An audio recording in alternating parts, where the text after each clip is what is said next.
Namo tassa bhagavato arahato sama sambuddhassa. Namo tassa bhagavato arahato sama sambuddhassa. Namo tassa bhagavato arahato sama sambuddhassa. Tapo ca brahmacariyanca Arya Satchana Dasanang Nibbana Sacikiriyaca Etam Manggalam Utamang. Melatih diri menjalani kehidupan yang luhur, memahami 4 kebenaran mulia, merealisasi nibbana, itulah berkah utama.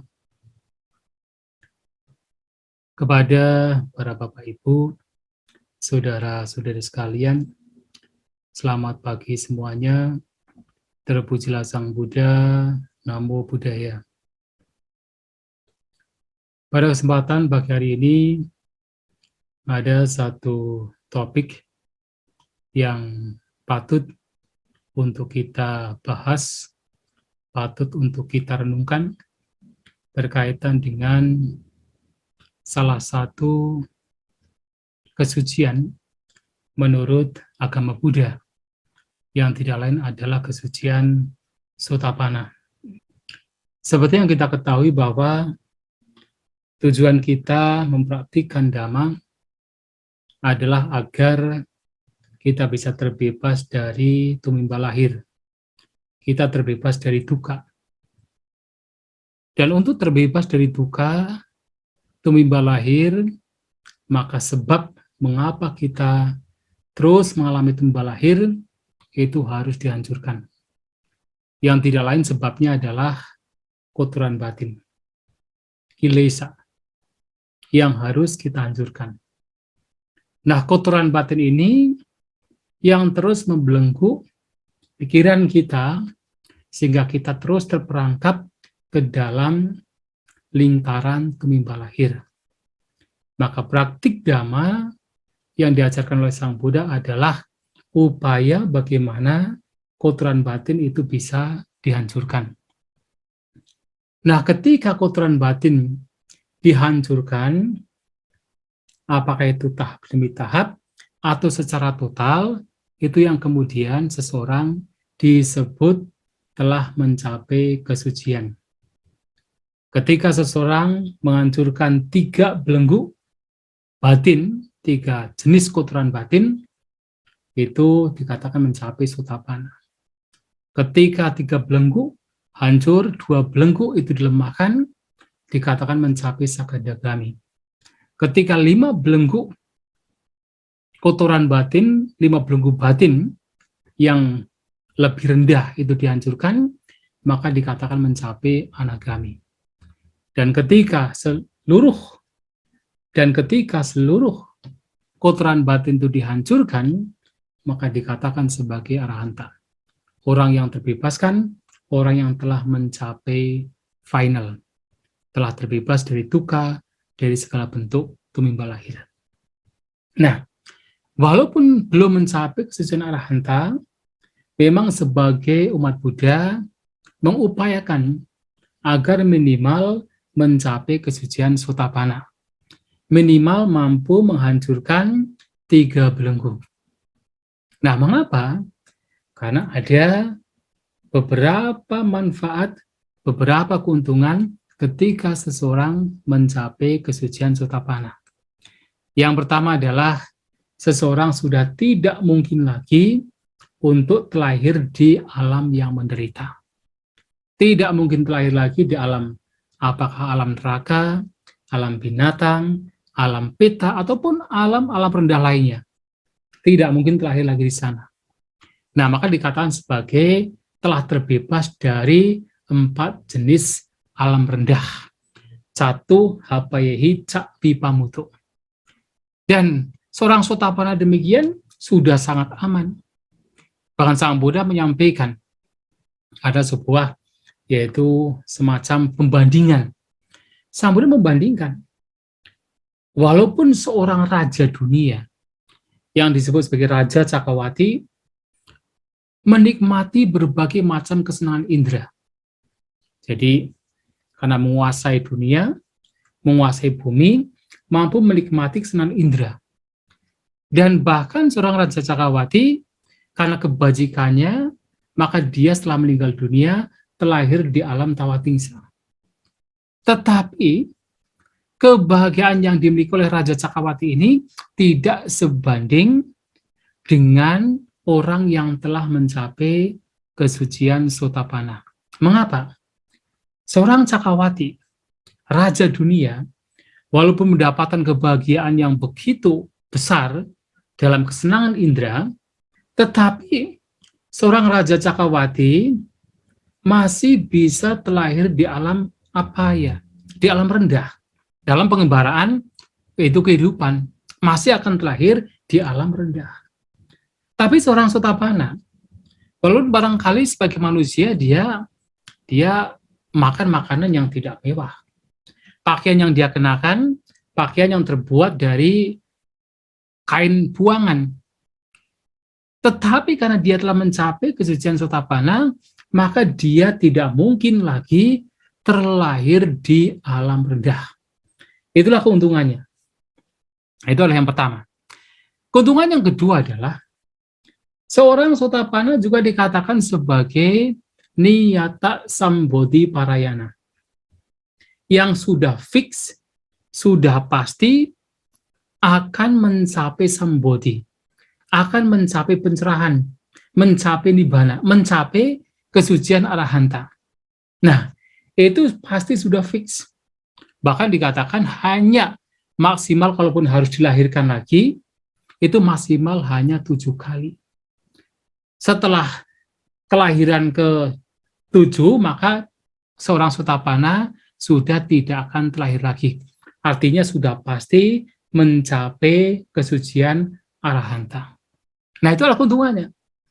Tetapi tentu untuk mencapai kesucian yang pertama ini, nah seseorang harus mematahkan, harus menghancurkan 3 belenggu batin. Nah, ini harus dihancurkan sebagai syaratnya. Belenggu pertama adalah Sakkaya Ditti. Harus menghancurkan sebuah pandangan bahwa ada entitas, bahwa ada diri, bahwa ada self, bahwa ada atma, bahwa ada roh. Nah, ini adalah yang pertama.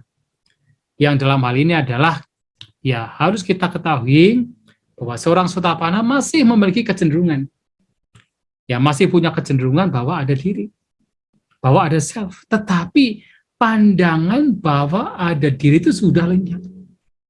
Nah, mengapa ini lenyap? Karena ia yang telah mencapai Sotapanna pernah walaupun sekejap mengalami kepadaman, mengalami nibbana. Karena seorang Sotapanna pernah mencapai magga dan pala. Yang mana dalam magga dan pala, objeknya tidak lain adalah nibbana. Yang mana telah mengalami kepadaman, maka telah mengalami bahwa memang tidak ada diri, tidak ada self, tidak ada entitas. Pernah ditanya oleh seseorang kepada seorang biku, apa yang dimaksud dengan Sakkaya Ditti? Sakkaya Ditti adalah pandangan bahwa ada self yang berkaitan dengan jasmani, atau ada self yang berkaitan dengan perasaan, atau ada self yang berkaitan dengan persepsi, atau ada self yang berkaitan dengan sangkara, bentukan-bentukan pikiran, atau menganggap bahwa winyana, kesadaran, sebagai self. Nah, kita bisa mencontohkan pada saat kita misalnya bermeditasi. Kadang-kadang ada sebuah kecenderungan bahwa jasmani ini adalah diri. Atau ada semacam kecenderungan bahwa ada diri di dalam jasmani. Atau ada kecenderungan bahwa diri ini milik sebuah entitas tertentu. Atau sebuah kecenderungan bahwa antara batin, antara yaitu diri, self, atau katakan roh, atma, dengan jasmani itu sesuatu yang terpisah. Ini hanya berkaitan dengan apa? Dengan jasmani. Dan juga berkaitan dengan perasaan juga sama. Berkaitan dengan persepsi, dengan bentuk-bentuk pikiran, dengan kesadaran juga sama. Maka Sang Buddha menyampaikan bahwa ada 20 pandangan berkaitan dengan diri ketika dikaitkan dengan panca kanda, 5 gugusan. Seorang Sotapanna sudah menghancurkan pandangan bahwa ada diri yang berkaitan dengan 5 gugusan. Ini yang pertama. Jadi, yang pertama ini pun juga harus diingat bahwa diperoleh atas dasar pencapaian magga dan pala. Karena sudah pernah mengalami nibbana, maka orang demikian sudah tidak mungkin memiliki pandangan bahwa ada diri. Kalau hanya sekedar teori, banyak umat Buddha, ya kita-kita ini juga punya pandangan bahwa tidak ada diri.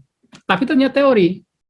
Karena kita menganalisa, kita mengalami dalam pengalaman tertentu, kemudian punya confidence, punya keyakinan, memang tidak ada diri. Tetapi ini belum cukup. Karena apa? Karena belum mengalami nibbana, belum mencapai magga dan pala. Ini yang pertama. Nah, belenggu yang kedua adalah belenggu Silabbata Paramasa, yang artinya adalah melekat kepada sila, aturan kemoralan tertentu, dan juga kepada wata, atau kewajiban-kewajiban ritual-ritual tertentu.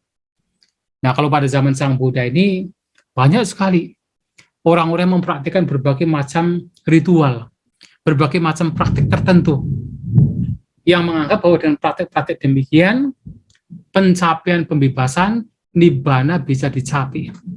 Seperti ada beberapa kaum Brahmana yang menganggap bahwa dengan yaitu mandi di Sungai Gangga, maka bisa membersihkan segala yaitu dosa, segala kotoran batin. Bisa membawanya kepada yaitu pembebasan. Ada juga ya orang-orang yang mempraktikkan penyiksaan diri, seperti Sang Buddha ketika masih bodhisattva, mempraktikkan penyiksaan diri selama 6 tahun, itu juga dianggap sebagai hal yang membawa kepada pembebasan.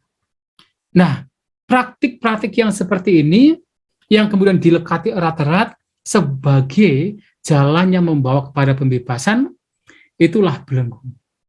Belenggu yang merintangi seseorang untuk mencapai pembebasan itu sendiri. Tetapi harus diingat, bahwa sebenarnya Silabbata Paramasa ini tidak hanya mengacu kepada praktik-praktik yang ada di luar sana. Bahkan ketika seseorang mempraktikkan moral, mempraktikkan sila, kemoralan, tapi kemudian dilekati erat-erat, ini pun juga bisa menjadi belenggu. Sebagai contoh adalah kita mempraktikkan 5 sila, tidak membunuh, tidak mencuri, tidak berzina, tidak berbohong, tidak mabuk-mabukan. Kemudian praktek seperti itu dilekati erat-erat, sampai berdampak pada ketika melihat orang yang sedang membunuh, sedang mencuri, sedang berzina, kemudian mendengar ada orang yang berbohong, mabuk-mabukan, langsung marah.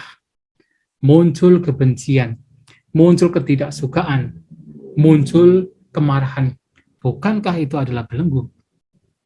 Itulah kenapa Sang Buddha menyampaikan bahwa bahkan dhamma, yang di dalamnya adalah juga ada sila, aturan kemoralan, itu pun juga harus dilihat seperti halnya rakit. Rakit yang digunakan hanya untuk menyeberang. Tetapi tidak untuk apa? Tidak untuk dipegang, dipanggul, dilekati erat-erat. Kalau rakit itu digunakan untuk menyeberang, itu baik. Tapi kalau dipanggul, dilekati erat-erat, itu juga menjadi belenggu. Nah, dhamma juga sama. Ajaran Sang Buddha termasuk sila, itu juga sama. Hanya sebagai rakit. Tapi kalau dilekati erat-erat, dijadikan sebagai kata dipanggul kemana-mana, menjadi belenggu. Nah, sehingga apa? Ini pun juga bisa menjadi Silabbata Paramasa. Oleh sebab itu, Sang Buddha menyampaikan, tidak semua Silabbata, tidak semua aturan kemoralan dan juga ritual-ritual tertentu itu dikatakan sebagai hal yang buruk. Ketika aturan kemoralan tertentu, kemudian ritual tertentu, itu membawa kepada terkikisnya kotoran batin, atau membawa kepada batin yang bermanfaat, itu baik. Itu patut dikembangkan. Tapi kalau kemudian sila bata, sila wata ini membawa kepada yaitu berkembangnya kotoran batin, itulah yang disebut sebagai sila bata paramasa. Maka walaupun seandainya seseorang memberikan persembahan sesajian ke tempat-tempat yang disakralkan, apakah itu harus sesuatu yang buruk? Tidak. Itu bukan yang buruk. Selama dilandasi oleh kebijaksanaan, oleh pemahaman yang benar, pengertian yang benar, itu tidak kemudian digenggam, dilekati erat-erat, maka bahkan ketika seseorang melakukan sesajian, persembahan, itu bukan hal yang buruk, dan itu bukan sila bata paramasa. Itulah kenapa Sang Buddha pun juga masih mengajarkan kepada para siswanya, kepada perumah tangga, untuk melakukan sesajian Dewata Bali. Nah, sehingga di sini sila bata paramasa mengacu kepada kemelekatan terhadap aturan-aturan kemoralan tertentu ataupun ritual tertentu yang itu dianggap sebagai yaitu tujuan yang membawa kepada pembebasan, dilekati, digenggam erat-erat, yang bahkan itu menimbulkan sebagai belenggu. Itu yang kedua. Nah, yang ketiga, yang harus dihancurkan oleh seorang Sotapanna dan memang sudah dihancurkan adalah belenggu wicikica atau keraguan-raguan. Tentu keraguan-raguan di sini bukan keraguan-raguan seperti kalau kita melihat ada seseorang, kita ragu-ragu itu namanya siapa, ragu-ragu terhadap ini jalan apa, rumah siapa, ini pohon apa. Bukan demikian. Tetapi keraguan-raguannya berkaitan dengan Buddha, Dhamma, dan Sangha. Keraguan terhadap mereka sudah tidak ada. Karena apa? Karena sudah mengalami sendiri. Keraguan terhadap kualitas Sang Buddha, kualitas Dhamma, kualitas yang dipraktikkan oleh Sangha, yang dipraktikkan atau bahkan dikembangkan oleh Sangha, Arya Sangha, itu sudah tidak diragukan lagi. Mengapa? Karena Sotapanna sudah, walaupun tidak seperti Arahanta, sudah mengalami kualitas-kualitas yang ada di dalam Dhamma. Lantas, bagaimana keraguan itu bisa muncul?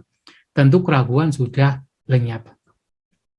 Dan bahkan seorang Sotapanna pun juga tidak memiliki keraguan-raguan lagi terhadap apa yang lampau, yang sekarang, ataupun yang akan datang. Nah, ini keraguan yang nomor 4 ini berkaitan dengan keraguan-keraguan tentang keberadaan diri, keberadaan self.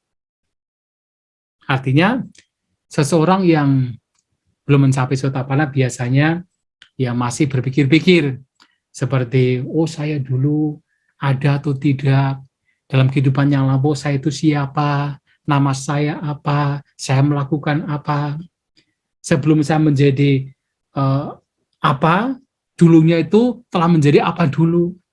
Berpikir-pikir tentang kehidupan yang lampau, yang itu justru muncul dari sebuah kecenderungan bahwa ada diri. Kemudian juga tidak ada pertanyaan-pertanyaan tentang saya ini apa sekarang, apakah saya ada atau tidak. Nah, setelah seperti ini nanti menjadi apa? Tidak ada pertanyaan demikian. Dan juga tidak akan muncul pemikiran tentang di masa mendatang saya ada atau tidak. Di masa mendatang saya akan menjadi apa? Nah, seorang Sotapanna dikatakan tidak memiliki pikiran-pikiran demikian, ya karena sudah memahami dengan benar, memahami melalui kebijaksanaan bahwa segala sesuatu sifatnya adalah tidak kekal. Yang tidak kekal sebenarnya tidak bisa dianggap, tidak layak untuk dianggap sebagai aku, sebagai entitas, sebagai diri, sebagai self, sebagai roh. Tidak bisa dianggap demikian. Yang ada tidak lain adalah hanya sekedar 5 gugusan yang saling berhubungan, saling yaitu mensupport. Mau yang lampau, yang sekarang, ataupun yang akan datang, yang ada hanya 5 gugusan. Tidak lebih dari itu. 5 gugusan yang sifatnya tidak kekal, yang tidak bisa ditemukan ada entitas. Nah, sehingga pertanyaan-pertanyaan yang terkadang bahkan umat Buddha sendiri tergelitik untuk mencarinya. Dulu itu saya siapa? Saya menjadi apa? Saya ada atau tidak? Itu justru tidak akan muncul pada seorang Sotapanna. Itulah kenapa di dalam Sabba Sawasutta dikatakan bahwa seorang Sotapanna oleh Sang Buddha dengan tegas sudah tidak memiliki pikiran-pikiran demikian yang membawa kepada kecenderungan ada self, ada diri. Tidak akan bertanya-tanya tentang masa lampau, sekarang, dan yang akan datang, yang di sana akan membawa kepada kecenderungan bahwa ada self. Nah, ini adalah keraguan-raguan yang sudah dilenyapkan oleh seorang Sotapanna. Dan juga seorang Sotapanna sudah tidak ragu-ragu berkaitan dengan Dwadasangga Padicca Samuppada. 12 faktor sebab musabab yang saling bergantungan. Atau 12 faktor yang kemunculannya bersebab. Tidak akan ragu-ragu lagi. Kenapa? Karena sudah memahami dengan jelas, bahkan sudah mengalami dengan jelas. Bagaimana 12 faktor yang membawa kepada berbagai macam bentuk penderitaan, berbagai macam kelahiran, itu ternyata juga mengalami kepadaman. Dan itu dialami oleh seorang Sotapanna. Maka Sang Buddha menyampaikan bahwa seorang Sotapanna itu sudah sangat paham, sangat jernih batinnya berkaitan dengan pemahaman Dwadasangga Padicca Samuppada. Dan inilah kenapa Bhante Ananda suatu kali mengklaim di dalam Mahanidana Sutta, beliau mengatakan, sementara orang lain mengatakan bahwa Dwadasangga Padicca Samuppada, 12 faktor sebab musabab yang kemunculannya, atau 12 faktor yang kemunculannya bersebab, itu sangat dalam, sulit dilihat, tapi kok oleh saya kelihatan sangat mudah dilihat, sangat jelas. Ya, kenapa Bhante Ananda bisa mengatakan demikian? Ya, karena beliau sudah mencapai kesucian Sotapanna. Maka seorang Sotapanna lah yang betul-betul memahami dengan terang, dengan jelas Padicca Samuppada. Keraguan-raguan terhadap Padicca Samuppada sudah tidak dipertanyakan lagi karena sudah hancur. Itulah 3 belenggu yang telah dihancurkan oleh seorang Sotapanna. Nah, sehingga ketika seseorang mencapai Sotapanna, 3 belenggu dihancurkan, maka ada banyak manfaat yang diperoleh. Yang seringkali dalam sutta-sutta dikatakan ada 4. Yang pertama adalah Buddhe Avecapasada.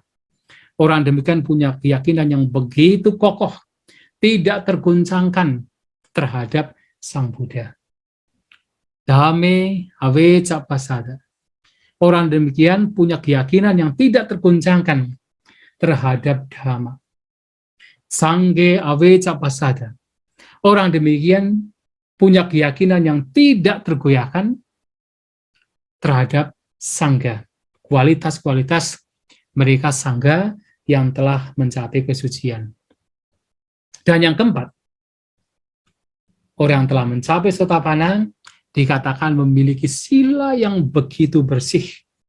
Maka dikatakan, Arya kantehi silehi samanagato, akandehi acidehi, asabalehi, akamasehi, dan bahkan dikatakan pula sangvat samati sangvat tinikehi.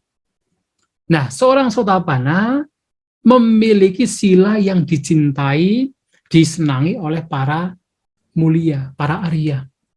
Sila yang tidak patah-patah akan dehi, sila yang tidak putus-putus aci dehi, sila yang tidak berbintik, artinya pure bersih, asalabehi, dan juga sila yang tidak ternoda, akamasehi.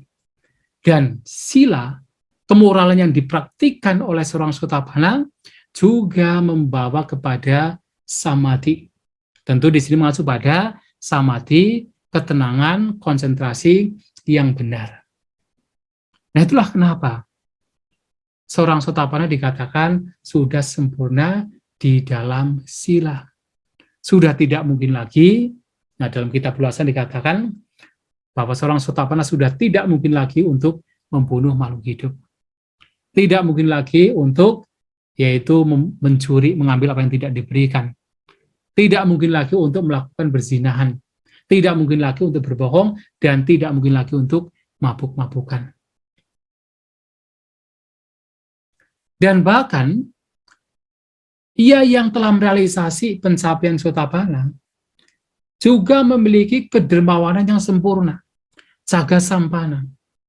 Sang Buddha menyampaikan bahwa orang demikian itu sudah tidak mungkin lagi menjadi kikir, tidak mungkin lagi menjadi pelit, tangannya akan terus terbuka, siap membantu siapapun yang membutuhkan bantuannya. Itulah kenapa ada satu peristiwa di mana pada zaman Sang Buddha seorang yaitu dayaka terbesar atau katakan penyokong terbesar Sang Buddha, Anathapindika, yang walaupun harta bendanya telah habis, tetapi dia tetap berdana kepada Sang Buddha dan para siswanya. Walaupun ada dewa datang kepada dia, meminta dia untuk sudahlah, tidak usah berdana lagi, kekayaan sudah habis. Untuk apa berdana? Tentu keyakinan dari seorang Sotapanna sudah tidak berubah lagi.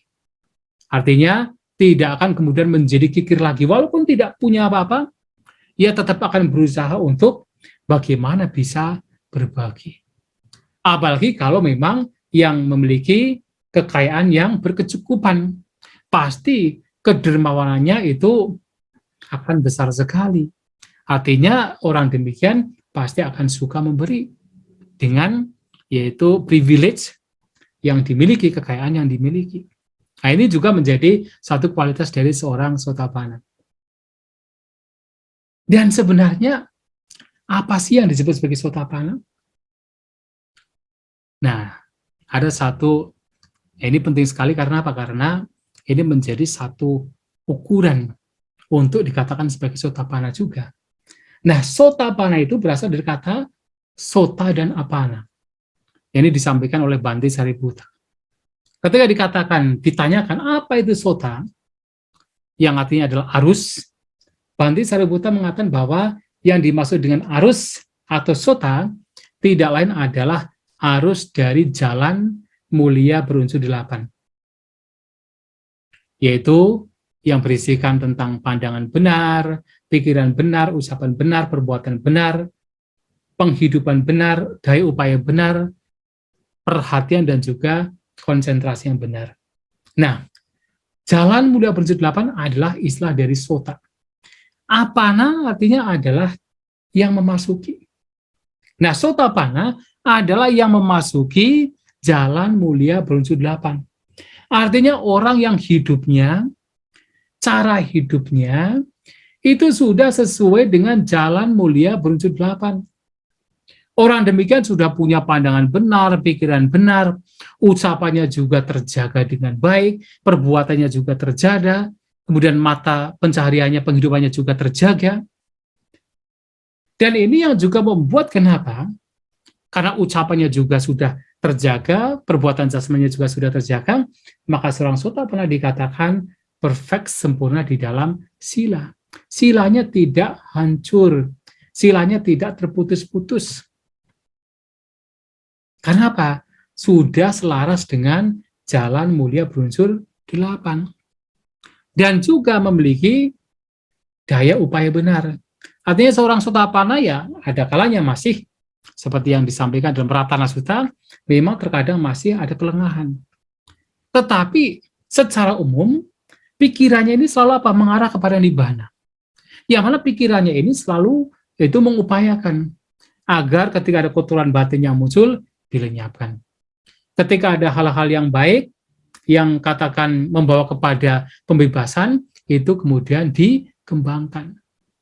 Nah, inilah yang kemudian membawa kepada seorang yang telah mencapai kesucian tersebut, pada akhirnya juga memiliki ketenangan yang benar samadhi. Ya, dan juga tentu samadhi ini juga karena apa? Karena yang faktor ketujuh dari Jalan Mulia 78 juga telah atau katakan dikembangkan oleh seorang Sotapana, yaitu perhatian yang benar. Nah, karena memiliki semua ini, maka batinnya menjadi tenang, batinnya menjadi terkonsentrasi, batinnya mencapai sama samadhi. Nah, itulah kenapa tadi disampaikan sila kemoralan yang diperhatikan oleh seorang Sotapana adalah sang samadhi sang wattanikehi, yang mengarah kepada samadhi, yang artinya adalah sama samadhi, konsentrasi, ketenangan yang benar. Nah, dari sini kita bisa melihat bahwa seorang untuk mencapai kesucian Sotapana, mau tidak mau harus mempraktikkan yaitu jalan mulia berunsur 8. Dan Sang Buddha menyampaikan bahwa ini penting untuk kita pahami, siapapun yang bercita-cita, yang memiliki hasrat, keinginan untuk terbebas dari 3 belenggu, untuk mencapai kesucian Sotapana, 4 hal harus dimiliki. Yang pertama, harus suka berasosiasi dengan orang yang baik. Sappurisa sangsewo. Tentu ini sangat penting. Mengapa? Karena hanya dengan kita berasosiasi dengan orang yang baik, kemungkinan kita untuk mendengarkan dhamma dan termotivasi untuk mempraktikkan dhamma yang mengarah kepada nibbana, mengarah kepada pembebasan, itu akan diperoleh. Seperti Sang Buddha menyampaikan dalam salah satu pernyataannya. Ketika siswa beliau, Bhante Ananda mengatakan bahwa separuh kehidupan suci itu disebabkan karena kalyanamita. Sang Buddha mengatakan, jangan berkata demikian. Tidak hanya separuh, seluruh kehidupan suci itu terjadi karena kalyanamita. Mengapa? Karena hanya memiliki kalyanamita, memiliki teman yang baik, seseorang kemudian akan termotivasi untuk mempraktikkan jalan mulia berunsur 8. Kalau tidak punya kalyanamita, tidak punya teman yang baik, tidak berasosiasi dengan orang yang bijak, mana mungkin akan mendengarkan dhamma dan mana mungkin bisa termotivasi untuk mempraktikkan dhamma yang didengar. Ya tidak. Maka Sappurisa sangsewo itu menjadi pondasi yang paling dasar, yang paling awal dalam upaya untuk membawa seseorang mencapai kesucian Sotapana. Nah, yang kedua adalah Saddhamma Sawanang. Yang mana tentu Saddhamma Sawanang di sini yang artinya adalah mendengarkan dhamma sejati, mendengarkan ajaran sejati, ini terjadi kalau hanya memiliki teman yang baik, kalau hanya berasosiasi dengan teman yang baik, dengan orang yang bijak, maka kemungkinan untuk bisa mendengarkan dhamma yang benar, itu akan terjadi. Nah, jadi yang kedua adalah Saddhamma Sawanang. Nah, kemudian yang ketiga adalah Yoniso Manasikara. Punya perhatian yang bijak, punya perhatian yang benar. Nah, perhatian yang benar ini pun juga terjadi kalau apa? Suka mendengarkan dhamma. Kalau batinnya selalu diisi dengan yaitu dhamma, dengan hal-hal yang berkaitan dengan dhamma, maka perhatiannya juga perhatian yang selalu berkaitan dengan dhamma. Sehingga apa? Sehingga pikiran yang buruk, pikiran yang tidak baik, pikiran yang tidak bermanfaat, itu akan jarang sekali muncul. Karena perhatian yang tidak baik pun juga tidak muncul. Maka perhatian yang baik, yang bijak, yoniso manasikara, bisa terjadi kalau kita selalu mengisi pikiran kita dengan hal-hal yang baik. Nah, hal-hal yang baik bisa terjadi kalau kita selalu mendengarkan dhamma. Mendengarkan dhamma bisa terjadi kalau apa? Kalau kita berasosiasi dengan orang yang baik. Nah, ini yang ketiga. Yang keempat adalah dhammanudhamma patipati. Mempraktikkan ajaran yang sesuai dengan dhamma. Ya, praktek ini tentu adalah yang berkaitan dengan 3 depan tadi. Orang bisa mendengarkan, katakan, orang yang berasosiasi dengan orang yang baik, maka dia mendengarkan dhamma.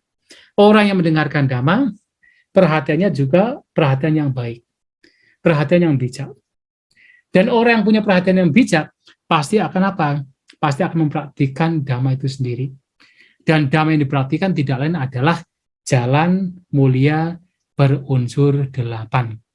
Artinya, syarat keempat adalah praktik dhamma, yang lagi-lagi adalah jalan mulia berunsur 8. Yang dengan hal ini, ketika dikembangkan, maka Sang Buddha, seperti yang Sang Buddha sampaikan, akan membawa kepada pencapaian pembebasan yang diawali dengan pencapaian Sotapanna. Sehingga Bapak Ibu Saudara-saudari sekalian, untuk mencapai pencapaian Sotapanna yang menjadi dambaan bagi banyak orang, karena keuntungan manfaat yang akan diperoleh, itu harus yaitu suka berasosiasi dengan orang yang baik, suka mendengarkan dhamma, hidup penuh perhatian, punya perhatian yang baik, dan pada akhirnya adalah mempraktikkan dhamma yang tidak lain adalah jalan mulia berunsur 8. Itulah dhamma yang ingin saya sampaikan. Semoga bisa menambah wawasan, semoga kita semua berbahagia, semoga kita semua maju dalam dhamma, sabi sata bawantu sukitata, semoga semua makhluk berbahagia.